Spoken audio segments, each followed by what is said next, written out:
تاکہ وہ تجھے پکڑ کر آسمانوں کی سیر کروا دے. بس جو آسمانوں میں جا سکتا ہو اس کی مدد حاصل کرو تاکہ زمین و آسمان میں بس دامن علی کو. نعرہ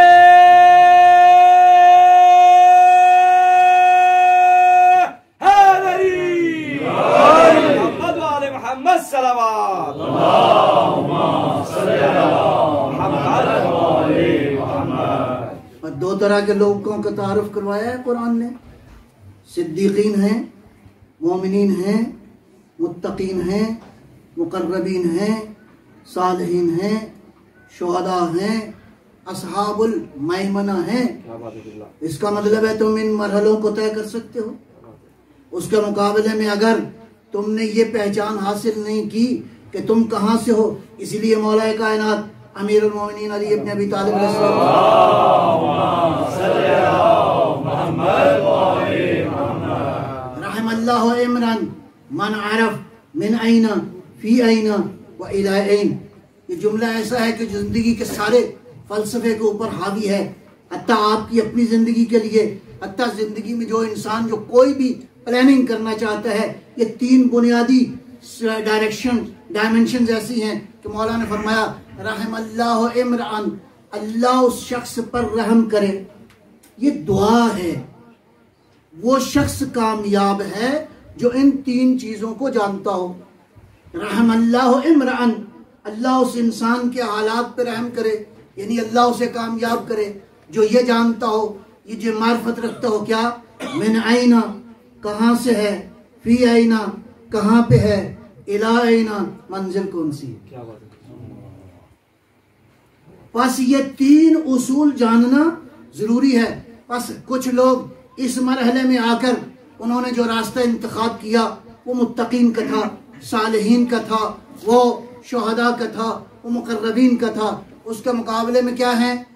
اس کے مقابلے میں کفار ہیں، ظالمین ہیں، منافقین ہیں، مستکبرین ہیں. لہذا وہ جانے اور ان کا کام جانے. ہم نے اس راستے پہ نہیں جانا. البتہ یہ معرفت ضروری ہے کہ دو طرح کی دعوتوں میں سے کون سی دعوت کا انتخاب کیا جائے. اب مجھے اگلے مرحلے میں جانے دیجئے، اور وہ یہ ہے پروردگار جس کا ساری مخلوق کا نظام ایسا پرفیکٹ ہے، ایسا کامل ہے، ایسا اکمل ہے کہ کہیں ذرہ برابر بھی اس میں نقص موجود نہیں. کیا بات ہے، کیا بات ہے. صلوات پر محمد و آل محمد.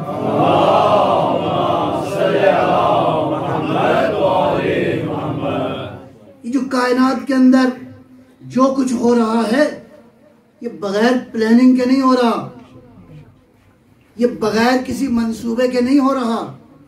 اگر یہ مان لیا جائے کہ اس کائنات کا اوریجن جو ہے مادہ ہے تو اس کا مطلب ہے اس کائنات کو ایک جگہ پہ نہیں ہونا چاہیے.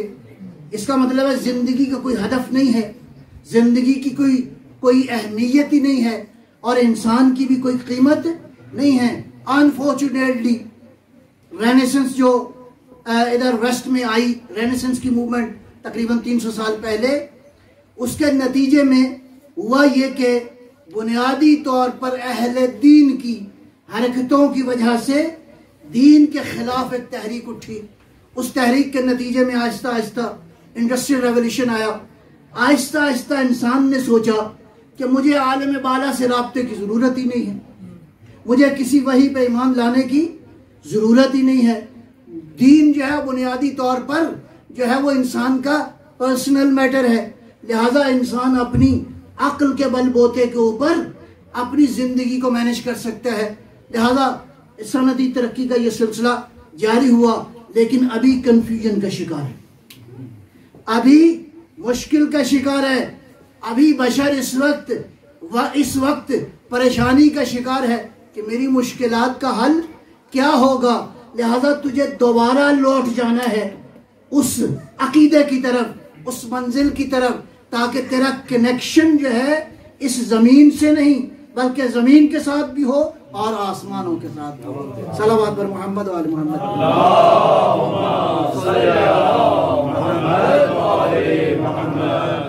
ابھی تو یہ بات ہو رہی ہے کہ یہ جو یونیورس ہے یہ کیا کرتی ہے؟ کمیونیکیٹ کر رہی ہے مختلف طریقوں کے ساتھ.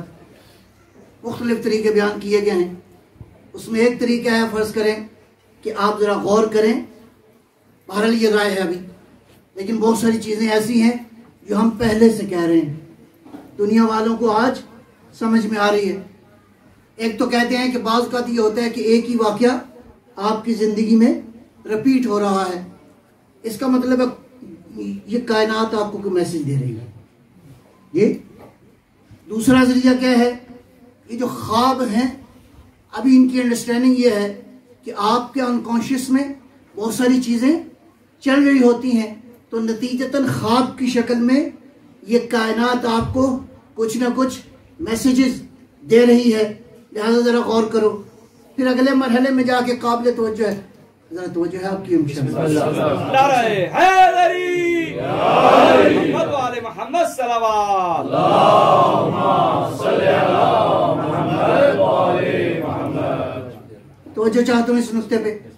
وہ یہ کہتے ہیں کہ پیٹرنز آف نمبرز، یہ مسلسل اس کائنات کے اندر آپ کو میسج دے رہے ہیں. اب یہ تو ہم کب سے کہہ رہے ہیں کہ نمبر جو ہیں یہ بے قیمت نہیں ہیں. اللہ نے اگر کسی نمبر کو کوئی اہمیت دی ہے تو اس کائنات میں اس کی قیمت ہے. اسی طرح 5 کی قیمت ہے، 7 کی قیمت ہے، 12 کی قیمت ہے، 14 کی قیمت ہے. بلکہ میں ابھی تفصیل میں نہیں جاؤں گا. جاؤ جا کے اس کائنات کا جو ابتدائی ترین ذرہ ہے اس کی کمبینیشن کو جو تازہ معلومات آئی ہیں، atom with its particles, atom اپنے وجود کے اندر اگر آج ایگزسٹ کر رہا ہے تو یہ تازہ ترین معلومات ہیں. یہ 5 اور 12 کی کمبینیشن سے محمد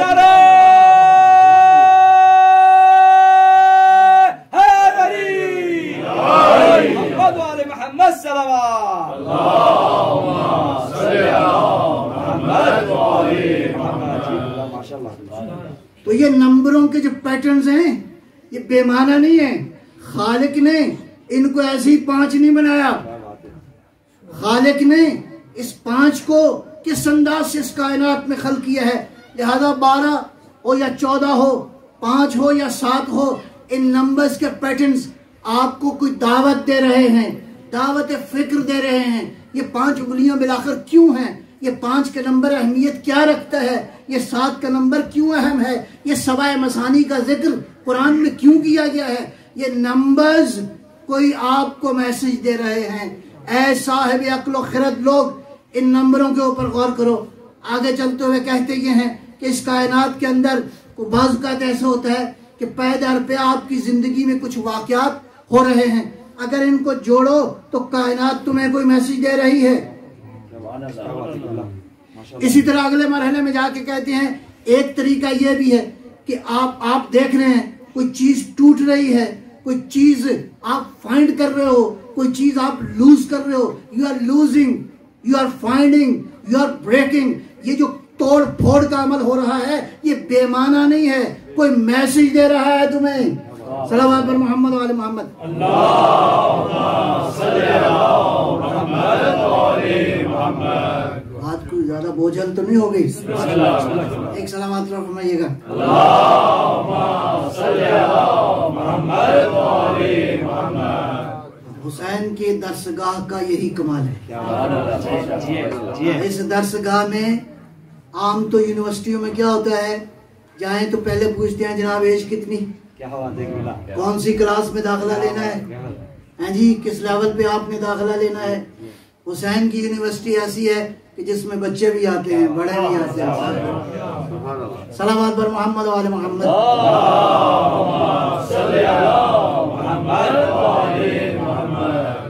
تو میں عرض کر رہا تھا آپ کی خدمت میں، ایک مرحلے پہ جا کے کہتے ہیں کہ یہ جو بیماری ہے، یہ جو ایلنس ہے، یہ جو آپ کے اندر پیدا ہوتی ہے، یہ آپ کو کوئی میسج دے رہی ہے. تو مجھے یاد آیا مولا امام سجاد علیہ السلام کی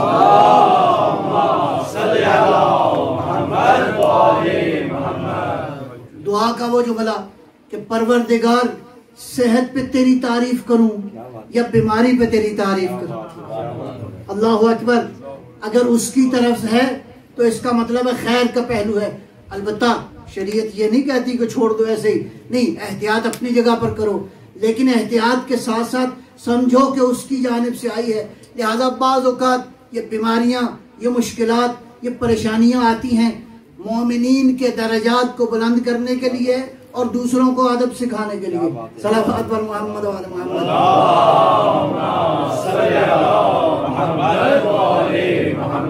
ایک بار پھر بھی صلوات۔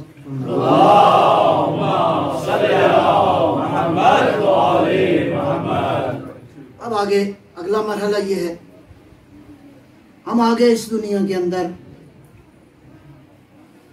اور اس دنیا میں آنے کے بعد پروردگار نے ہدایت کے مختلف انتظام فرما دیے۔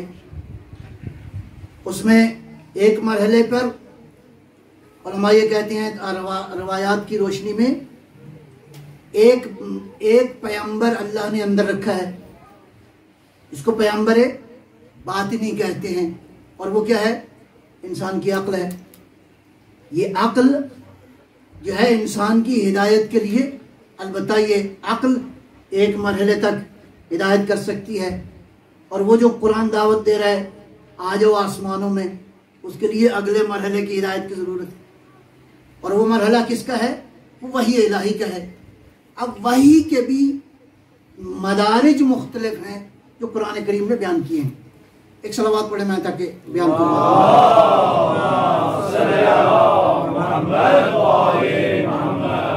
بعض اوقات انسان کی زندگی میں چھوٹی چھوٹی چیزیں ہوتی ہیں، ان کو انتخاب کر کے انسان اپنے لیے جو ہے وہ راستہ انتخاب کر سکتا ہے، تاکہ، لیکن اس کے لیے کیا چاہیے؟ اس کے لیے کوشش کی ضرورت ہے، اس کے لیے اسٹرگل کی ضرورت ہے، اس کے لیے جو اندر کی بیماریاں ہیں ان کو دور کرنے کی ضرورت ہے۔ یہ آپ ڈیوائسز کے اوپر وہ کرتے ہیں نا ڈیلیٹ کچھ چیزیں ہیں، ڈیلیٹ نہ کریں تو کیا ہوتا ہے؟ سسٹم کرپٹ ہو جاتا ہے نا، لہٰذا کبھی کبھی اندر سے بھی کچھ نہ کچھ چیزیں ڈیلیٹ کرنی چاہیے۔ صلوات پر محمد و آل محمد۔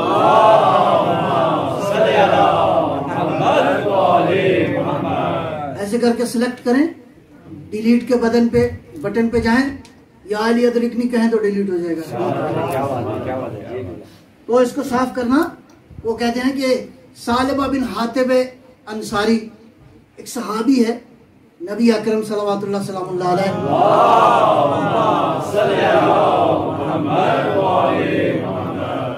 کی خدمت میں آیا، کہا یا رسول اللہ میں بڑا غریب ہوں تو دعا فرمائے میرے لیے۔ آپ دیکھیں کہ انبیاء کا، ائمہ کا کام یہ تھا، دیکھتے تھے اس کے مطابق ہدایت کرتے تھے۔ ہر مریض کو ہر دوائی نہیں دی جا سکتی، اگر ہر مریض کو ہر دوائی دے دیں گے تو مریض کیا ہوگا؟ ممکن ہے ختم ہو جائے۔ لہذا دیکھا یہ جو خواہش کر رہا ہے اس کے مطابق تاریخ کہتی ہے، پیغمبر نے فرمایا کہ دیکھو یہ جو ہے نا تمہارے پاس اللہ نے جو دیا ہے اس کا شکر ادا کرو، یہ کافی ہے تمہارے لیے۔ چپ کر کے چلا گیا۔ اگلے دن پھر آیا، کہا یا رسول اللہ دعا فرمائے، میرے حالات ٹھیک نہیں ہیں۔ کہا دیکھو ایسا ہے کہ یہ جو تھوڑا ہے نا اس کا شکر ادا کرنا آسان ہے، اگر زیادہ آ گیا تو حساب کتاب میں مارے جاؤ گے۔ پھر چلا گیا چپ کر کے۔ تیسرے دن پھر آ گیا، کہا یا رسول اللہ کی دعا نہیں فرماتے؟ اب تیسرا مرحلہ تھا۔ فرمایا ٹھیک ہے میں دعا کرتا ہوں تمہارے لیے۔ اس سے پہلے یہ جو خواہش تھی اس کی، 5 وقت کی نماز کہاں پڑھتا تھا؟ پیغمبر کی اکرم کے پیچھے اقتداء میں پڑھتا تھا۔ اب پیغمبر نے دعا فرمائی، گیا جا کے اس زمانے میں ظاہر ہے کاروبار سب سے بڑا جو ہے وہ یا کھجوروں کے باغات ہوتے تھے یا بھیڑ بکریاں ہوتی تھیں، اس طرح کی چیزیں تھیں۔ تو گیا جا کے کوئی ایک جانور خریدا، اور اس جانور سے بالکل دنوں کے اندر جو ہے وہ اس کی افزائش ہونا شروع ہو گئی، 1 سے 2، 2 سے 4، 6 سے 10۔ اب جیسے جیسے جانوروں میں اضافہ ہونا شروع ہوا، اس کی ایک ایک کر کے نمازیں چھوٹنا شروع ہو گئی۔ ظہر کی چھوٹ گئی، مثلا عصر کی چھوٹ گئی، کہا چلو خیر کوئی بات نہیں، مغرب تو ہے نا۔ آہستہ آہستہ وہ مغرب کی بھی چھوٹ گئی، آہستہ آہستہ وہ عشاء کی بھی چھوٹ گئی، یہاں تک کہ رزق میں اضافہ ہوتا رہا۔ بعض اوقات ہم رزق اس طرح کماتے ہیں کہ ادھر توجہ ختم ہو جاتی ہے۔ آہستہ آہستہ یہ ہوا کہ روزانہ کی نمازیں چھوٹنا شروع ہو گئیں۔ اب آہستہ آہستہ اس کے بعد اگلے مرحلے میں کیا ہوا کہ جانوروں میں اضافہ ہو گیا۔ اب مدینے سے باہر جو ہے نا ایک مثلاً فرض کرو ایک مربع زمین خرید لی اور یہ سارے جانور وہاں پہ لے گیا۔ اب ہر جمعے کو آتا تھا، کہاں جو ہے وہ ہر دن پیغمبر کے پیچھے جا کے نماز پڑھتا تھا۔ اب جمعے کے جمعے پھر ایک یہ ہوا کہ جمعہ بھی چھوٹ گیا۔ کبھی کبھی کوئی صاحب ملتے تھے، اب مدینے والے ٹھیک ہیں صلوات بر محمد والے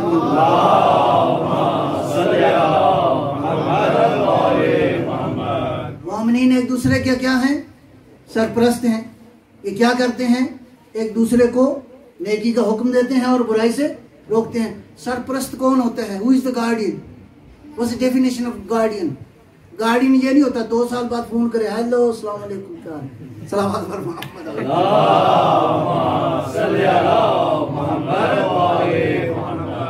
ہماری آج انفارچونیٹلی اس سوسائٹی کے اندر جس معاشرے میں ہم رہتے ہیں، آج ہمارا حالت یہ ہے کہ ہمارے جو کنیکشن ہیں وہ مکینیکل رہ گئے ہیں، آفیشیل قسم کے رہ گئے ہیں، اسلامی اور دینی اور ایمان کی بنیاد پر نہیں رہے۔ میں توجہ دلا رہا ہوں، قرآن کہتا ہے کہ فَاصْبِرُوا وَصَابِرُوا وَرَابِطُوا، ایک دوسرے کے رابطے میں رہو۔ رابطہ، آج رابطہ ایسے ہی ہے جیسے آپ ایسے کریں کہ ایک پارکنگ میں فرض کرو 1000 گاڑیاں کھڑی ہیں، ایک دوسرے کے قریب ہیں، ہے نا قریب، لیکن نہیں ہے قریب، اس لیے کہ ہر کی منزل جدا ہے، ہر کا قبلہ جدا ہے، ہر ایک کا چلانے والا جدا ہے۔ یہ اس لیے قریب بھی ہیں اور قریب بھی نہیں ہیں، ان کے بدن قریب ہیں، ان کے خالی بدن قریب ہیں۔ انسان خالی بدن نہیں ہے، بدن کے علاوہ انسان کو اللہ نے ایموشنز کے ساتھ خلق کیا ہے، پس ایک دوسرے سے مربوط رہو، بے الفاظ دیگر ایک دوسرے کو ٹائم دو، گویا اس طرح مربوط رہو تمہاری نیکی میں معاون ہو، تمہیں برائیوں سے روکتے رہیں۔ صلوات بر محمد و آل محمد۔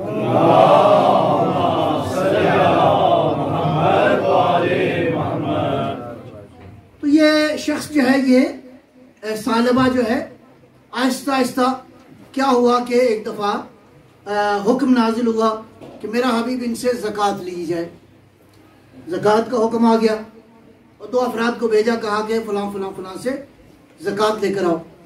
اب اس کے پاس آ گئے، کہا وہ پیغمبر نے فرمایا کہ زکوٰۃ، کہا یار وہ ایسا ہے کہ تم کہیں اور سے ہو، ایسے بھی کرتے ادھر سے ہو پھر بعد میں میرے پاس آنا، میں جب تک سوچتا ہوں۔ گئے 2-4 آدمیوں سے وہ زکوٰۃ اکٹھی کی، اور ایک آدمی جو ہے اس نے کے پاس زکوٰۃ لینے گئے تو کہا کہ تمہاری زکوٰۃ جو ہے وہ ایک اونٹ بنتا ہے۔ وہ بھاگتا ہوا گیا، کہا کہ بہترین اونٹ میں انتخاب کروں تاکہ پیغمبر بھی خوش ہوں اور خدا بھی خوش۔ وہ ایک اونٹ انتخاب کیا، دیا۔ بہرحال مختصر یہ کہ دوبارہ گئے، دوبارہ اس نے جو ہے وہ اللہ کیا اور بالآخر زکوٰۃ نہیں دی۔ اس کے بعد یہ ہوا، تاریخ یہ کہتی ہے کہ دوبارہ اللہ نے پیغام بھیجا جس میں فرمایا کہ یہ شخص جو لوگ کہتے ہیں پہلے کہ ہم قربان، ہماری جان قربان، ہم آپ کے صدقے ہماری ہر شے قربان، جب وقت آتا ہے تو آہستہ آہستہ پیچھے ہٹ جاتے ہیں۔ یہ لوگ، ان کا ایمان ثابت نہیں ہے، یہ لوگ کافر ہیں۔ اس آیت کے آنے کے بعد اس ثعلبہ کا ایک جاننے والا یہاں موجود تھا، بھاگتا ہوا گیا، کہا کہ یہ آیت جو آئی ہے اس کا میسج یہ ہے۔ اب گھبرا کے آیا پیغمبر کی خدمت کا، یا رسول اللہ میں زکوٰۃ دیتا ہوں۔ فرمایا مجھے خدا نے منع کیا ہے، میں تمہاری زکوٰۃ قبول نہ کروں۔ صلوات بر محمد و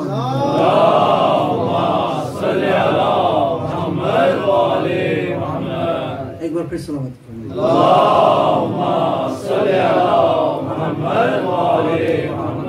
بس عزیزان، ضرورت ہے اس بات پہ غور کیا جائے کہ یہ ایمان سلامت رہے اور اس راستے پہ قائم رہیں جو راستہ حسین کا ہے، جو راستہ اہل بیت کا راستہ ہے، ان میں کوئی کمی نہیں ہے، ادھر سے کوئی کمی نہیں ہے، کمی لینے والوں میں ہے۔ میں عرض کیا آپ کی خدمت میں، اللہ نے ہدایت کا نظام کامل بنایا ہے۔ میں یہاں ایک ٹچ دے کے اپنی بات کو لے جاؤں گا نتیجے کی طرف۔ یہ روایت معروف ہے، کیا؟ انی تارکن فیکم الثقلین، کتاب اللہ ہے وعطرتی۔ اس حدیث مبارکہ پہ اگر غور کریں تو پیغمبر نے بہت ساری چیزوں کو نسبت دی ہے، بہت انداز سے پیغمبر نے اپنی طرف نسبت دی ہے۔ انی، بے شک میں، تارکن، میں چھوڑے جا رہا ہوں، فیکم الثقلین، کتاب اللہ وعطرتی، میری عطرت، بس میں چھوڑے جا رہا ہوں، میں وراثت چھوڑے جا رہا ہوں، میں عطرت چھوڑے جا رہا ہوں۔ دیکھیں وراثت کی قیمت ہوتی ہے کہ وراثت کتنی اہم ہے، کہ وارث کتنا اہم ہے۔ اگر وارث علاقے کا عام آدمی ہو تو وراثت کو بھی اسی نظر سے دیکھا جاتا ہے، اگر علاقے کا بڑا آدمی ہو تو وراثت کو اسی انداز سے دیکھا جاتا ہے۔ اب یہاں وراثت کس کی ہے؟ اس کی ہے جو اس کائنات جس کی خاطر بنی ہے۔ لولاک لما خلقت الافلاک، پروردگار کا نبی فرما رہا ہے میں تم میں دو چیزیں چھوڑے جا رہا ہوں، ایک میری عطرت ہے، ایک اللہ کی کتاب ہے، اور یہ دونوں اکٹھے رہیں گے یہاں تک کہ یہ حوض کوثر پر جمع ہو جائیں۔ اس کا مطلب یہ ہے کہ ان دونوں کو تمسک کرنا ہے، قرآن کو تھام کے اہل بیت کو نہیں چھوڑنا، اور اہل بیت کو تھام کے قرآن کو نہیں چھوڑنا۔ اس کا مطلب ہے اگر قرآن سمجھ میں نہ آئے تو اہل بیت سے پوچھ لو، اہل بیت سمجھ میں نہ آئے تو قرآن سے پوچھ لو، تمہیں اہل بیت سمجھائیں گے قرآن کی حقیقت کیا ہے، اور قرآن سمجھائے گا اہل بیت کی حقیقت کیا ہے۔ اب مجھے خلاصتاً عرض کرنے دیجئے، قرآن کیا ہے؟ اللہ نے حق نازل کیا ہے، انزلناہ حق، ہم نے اس کو حق نازل کیا ہے، وبالحق نزل، اور حق کے ساتھ ہی یہ آیا ہے۔ قرآن حق ہے، قرآن نور ہے، انزلنا الیکم نورا مبینا، قرآن حق ہے، قرآن نور ہے، تبیانا لکل شیء، اس قرآن کے اندر ساری کائنات کے اسرار موجود ہیں۔ قرآن کے بارے میں حدیث ہے کہ اگر کہیں گمراہیوں میں، تاریکیوں میں پھنس جاؤ تو قرآن کا دامن تھام لینا۔ اس قرآن کے بارے میں یہ ہے، قرآن نے تمہاری اطاعت نہیں کرنی، تم نے قرآن کی اطاعت کرنی ہے۔ بس قرآن مطیع نہیں ہے، قرآن مطاع ہے، تم مطیع ہو، قرآن کی اطاعت کرنی ہے۔ آیا قرآن تمہاری ہدایت کا محتاج ہے؟ نہیں، تم محتاج ہو، وہ بے نیاز ہے، وہ غنی ہے، اس لیے کہ غنی نے اس کو بھیجا ہے۔ بس مختصراً قرآن حق ہے، قرآن نور ہے، قرآن ہر شے کا بیان ہے۔ قرآن اگر کہیں پھنس جاؤ تو قرآن کی مدد حاصل کر لو۔ قرآن، مجھے اگلا جملہ کہنے دیجئے، قرآن پیغمبر اکرم کا بلا فصل جانشین ہے۔ قرآن کے بعد کسی اور کتاب نے تو نہیں آنا۔ یہ قرآن جو ان اوصاف کے ساتھ آیا ہے، پس اہل بیت اسی وقت قرآن کے ساتھ ساتھ ہدایت کر سکتے ہیں جب ان اوصاف کے ساتھ متصف ہوں۔ قرآن حق کے ساتھ اللہ فرماتا ہے ہم نے نازل کیا، پس ہونا چاہیے کوئی ایسا ہو، میں کہوں گا اس سے بالاتر ایک بات سمجھ میں آ رہی ہے۔ کیا کہا؟ العلی مع الحق والحق مع علی، بلکہ اس سے بالاتر فرمایا اللہ حق کو ادھر موڑ دے جدھر۔ نعرہ حیدری، محمد صلوات، اللہم صلی علی محمد وآل محمد، نعرہ حیدری، یا علی یا علی یا علی مدد حق حیدر۔ کل شیء احصیناہ کتابا، ہم نے ہر چیز کتاب میں رکھ دی ہے۔ پس وہی جو اس کتاب کی حقیقت کو جانتا ہے وہ کون ہوگا؟ کل شیء احصیناہ فی امام مبین، ہم نے امام مبین کو دے دی ہے ہر چیز۔ اگر یہ قرآن ھدی للمتقین ہے تو مقابلے میں وہی ہدایت کرے گا جو امام المتقین ہے۔ اگر یہ قرآن جس کے فضائل ختم نہیں ہو سکتے، خود قرآن نے بیان کیا کہ اگر یہ دنیا کا سمندر 7 برابر ہو جائے، یہ پانی تھوڑا نہیں ہے لیکن اگر یہ 7 برابر ہو جائے، 7 ابحرن، یہ 7 برابر ہو جائے، یہ سارے کا سارا سیاہی بنے، جن و بشر اس کے لکھنے والے ہوں، دنیا کی درخت قلم بن جائیں، قرآن یہ کہہ رہا ہے کہ یہ سیاہیاں ختم ہو جائیں گی، میرے فضائل ختم نہیں ہوں گے۔ نعرہ حیدری، محمد و آل محمد،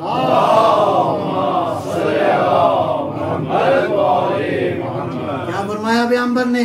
یا علی آپ کے فضائل اگر یہ جن و بشر لکھنے والے ہوں، یہ سارے درخت جو ہیں وہ کلمے بن جائیں، یہ سمندر کی سیاہیاں جو ہیں مل کے آپ کے فضائل کو لکھنا چاہیں تو نہیں لکھ سکتی۔ کیوں؟ جواب کیا ہے؟ جب قرآن کے فضائل نہیں بیان ہو سکتے۔ علی کے نعرہ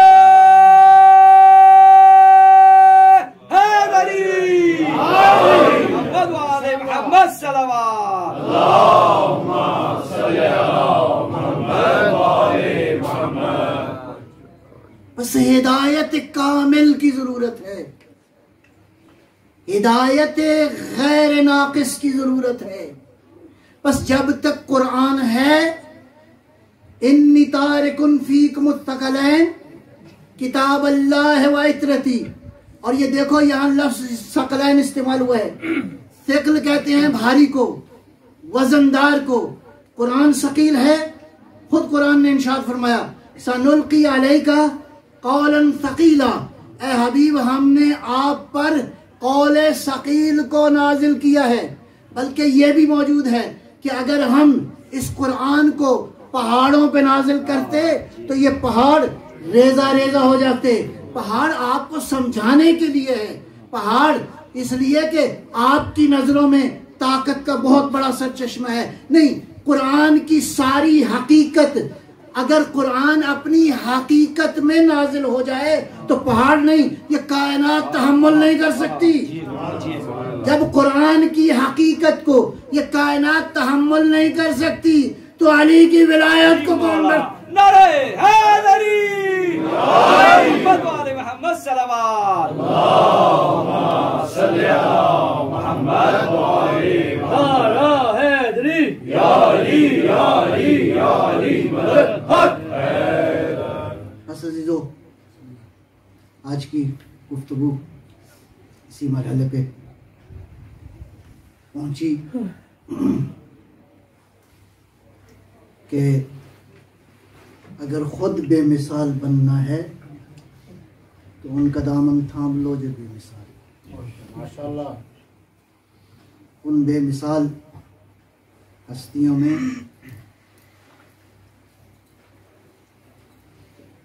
ایک ہستی جو ہے وہ کربلا کا خالق حسین۔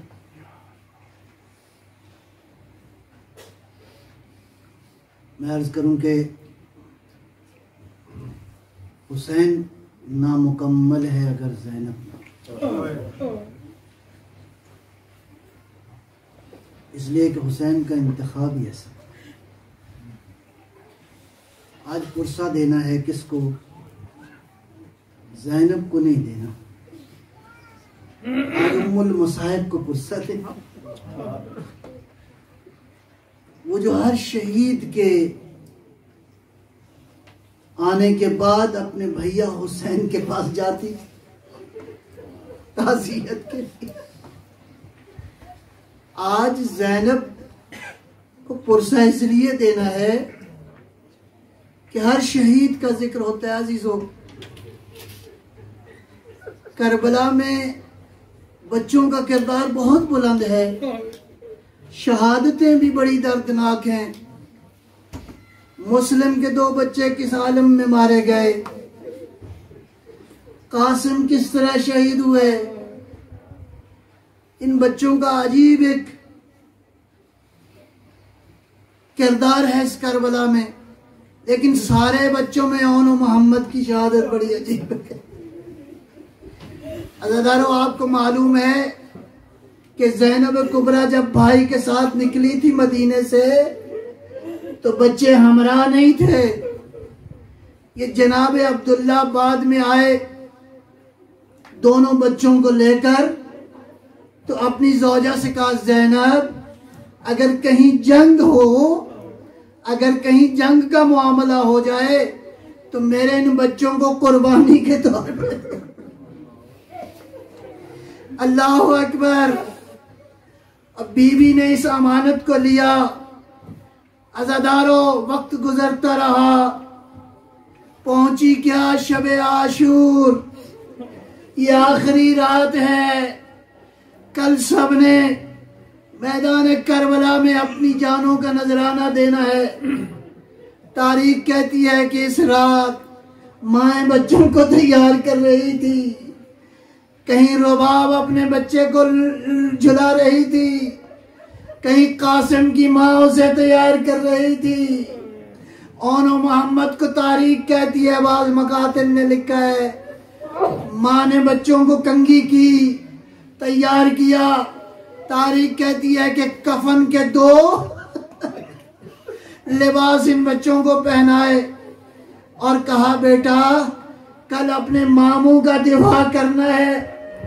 تمہیں معلوم ہے کہ تم جعفر طیار کے پوتے ہو. عزادارو کون ہے جعفر طیار؟